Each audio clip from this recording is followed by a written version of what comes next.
요즘은 중기 환자들 병원에 많이 와요. 특히 젊은 여성들, 20, 30대 여성이 중기인데도 많이 오는 거예요. 특히 요즘은 중기에서 아예 일자로 쭉 절개하는 게 아니라 채소 침습으로 구멍만 내서 하는 방법이 있기 때문에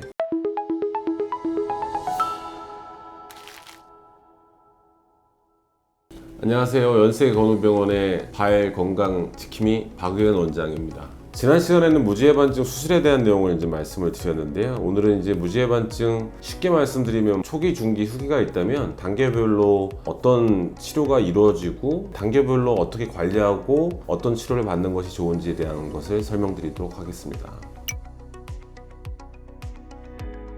보통 이제 우리가 무지가 새끼발가락 쪽으로 휜 거를 외반이라고 하는데 그 엄지가 휜 정도가 보통 0도에서 15도 사이면 정상 정도라고 하죠. 그래서 보통 한 5도 정도 되면 아주 자연스러운 발이고 엄지가 휜 정도가 15도가 넘으면 우리가 일단 무지해반증이라고 진단을 하게 되는데 15도에서 20도 전후 되는 분들은 불편하긴 한데 어느 정도 적응이 돼요. 그래서 튀어나온 게 많지 엄지 자체가 휜 게 많지는 않기 때문에 그런 경우는 결국은 이제 불편하지만 신발의 선택이 중요하고 사실 요즘 여러 가지 보조기가 나와 있거든요. 그런 걸 사용할 수도 있지만 사실은 쓰시다 보면 대부분 포기하게 되거든요. 그래서 요즘은 이제 맞춤형 깔창을 하는 데가 많거든요. 그래서 본인의 운동화에다가 맞춤형 깔창을 하게 되면 무지해반증 돌출 부위에 자극도 덜 느껴지게 되고 무지해반증 진행도 많이 막아줄 수 있기 때문에 초기 환자분들은 신발의 선택 그리고 여건이 된다면 심한 운동을 할 때는 운동하거나 편한 신발을 신을 때는 맞춤형 깔창을 이용하는 것이 많은 진행을 지연시키는 데 도움이 될 수 있습니다.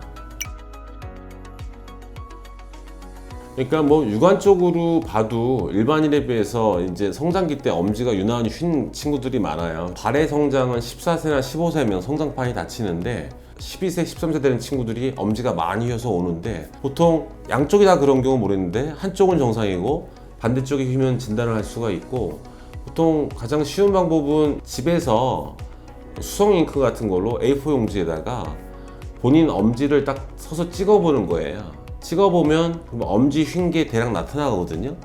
그 수성 잉크에 찍힌 본인 엄지를 요즘 인터넷에 보면 무지 예방각을 재는 방법들이 많이 나와 있거든요. 성장기에 있는 학생들은 1년마다 그런 수성 잉크에 대고 한번 본인의 무지 예방각을 재보는 것도 좋고 사실은 동네에 뭐 요즘 정형외과원이 워낙 많기 때문에 청소년기에 있는 무지해반증 환자들은 1년에 한 번 정도 엑스레이를 찍어보면서 병이 진행하는지를 좀 확인해 보는 게 가장 정확하다고 할 수 있죠. 사실 초기 때 한 20도가 넘지 않는 환자들은 저 같은 경우는 수술을 그렇게 권하지 않고 기본적으로 안 하는 게 좋습니다. 그런데 어떤 경우가 있냐면 발볼이 매우 넓은 분들이 있어요. 근데 무지 예방각은 심하지 않은데 우리가 이제 버니온이라고 하거든요. 이 돌출된 엄지의 부위, 이 뼈 자체가 돌출이 심한 분이 있어요. 그런데 발볼이 넓어요. 근데 무지 예방각은 한 20도밖에 안 돼요. 근데 이분은 어느 신발을 신어도 불편하거든요. 이런 분들은 무지 예방각이 심하지 않더라도 20도 전후라도 일상생활이라든가 신발 신기 매우 불편하기 때문에 그런 경우에 한해서는 수술을 권하고 그렇지 않고 단지 오로지 미용 목적으로 수술하는 거는 무지해반증 초기에는 좋지 않습니다.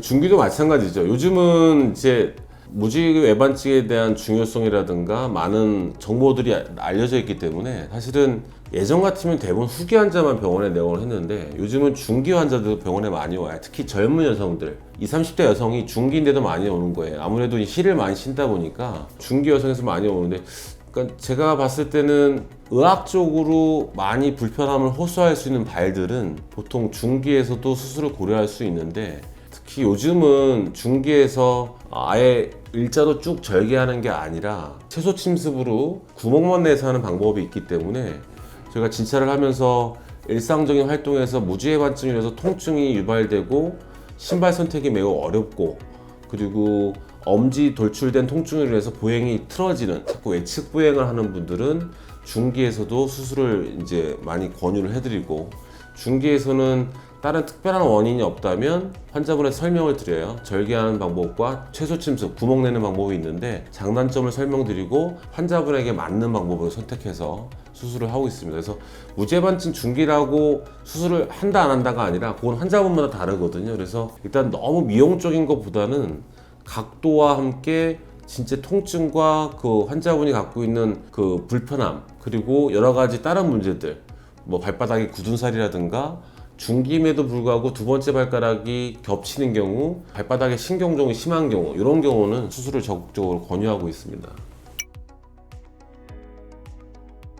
이건 뭐 거의 훅이라고 하면 딱 봐도 알죠. 뭐 거의 엄지가 두 번째하고 포개져 있고 무지해방각이 거의 35도, 40도 넘는 부위인데, 사실 뭐 제가 15년 동안 무지해반증 수술을 했지만 중기보다는 후기를 수술한 경우가 되게 많아요. 그래서 후기인 경우는 사실 돌출된 부위가 많이 튀어나와서 아픈 분도 많지만, 무지해반증 후기 정도가 되면 제일 많이 동반되는 거는 요즘도 많이 알려져 있는데, 발바닥 앞쪽에 보행이 엄지가 아니라 2, 3, 4 쪽으로 걷기 때문에 2, 3, 4 적지 앞발바닥이 아프고 가끔 찌릿찌릿한 지간신경종 환자들이 많이 동반되고요. 또 두 번째, 세 번째 발가락이 엄지가 기능을 못하니까 이렇게 위로 뜨면서 꺾여요. 갈키족지가 동반돼서 오는 분들, 그리고 두 번째, 세 번째 발가락 관절에 관절염이 동반돼서 오는 경우, 그리고 심해지면 발등에도 관절염이 생기거든요. 발등 관절염이 동반돼서 오는 경우도 많고요. 또 무지해반증이 심해지면 보행이 외측이 되기 때문에 발목이 안 좋아서 발목 인대나 연골 손상으로 같이 동반돼서 오는 경우도 많이 있고, 그래서 그런 치료들을, 동반된 질환을